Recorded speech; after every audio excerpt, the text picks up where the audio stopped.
Ms. Powers, did USAID fund coronavirus research in Wuhan, China? We did not fund gain-of-function That's not research, the as you question. know. The question is, did you fund coronavirus research in Wuhan, China?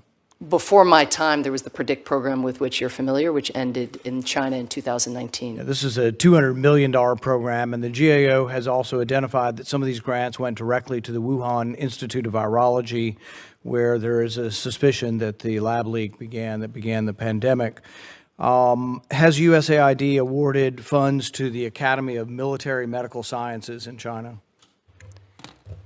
Not to my knowledge, but I'd have to get I think the answer is once again yes. GAO has found that there have been subawards of NIH money as probably as well as USAID money that went to the Academy of not just medical research, military medical research in China. Now, part of the unknowns here is we can't get the records to look at this. So I've been asking for months and months for records. In September of last year, I wrote Ms. Powers, the USAID, a request asking for records from the PREDICT program. These are not classified. These are simply records of scientific research, and we want to read the grants to find out what they were doing and whether the research was dangerous or not. The response I got from your agency was USAID will not be providing any documents at this time. They're just unwilling to give documents on scientific grant proposal. We're paying for it. They're asking for $745 million more in money, and we get no response.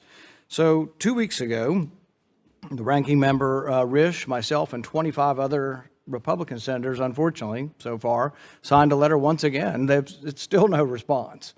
We're not asking for classified information. We're not asking for anything unusual.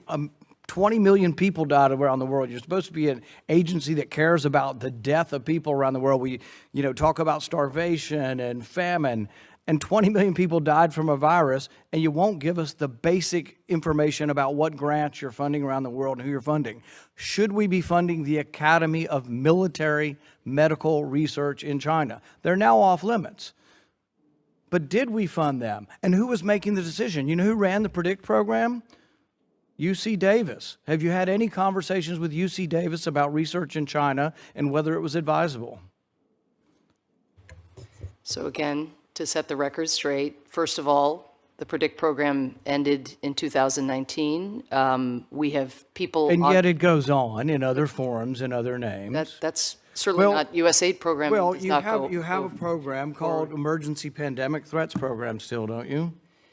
If I could just finish in response to the first set of allegations, we have provided hundreds and hundreds of pages of documents related to the PREDICT program for the very reason that you say, because we are in not to us.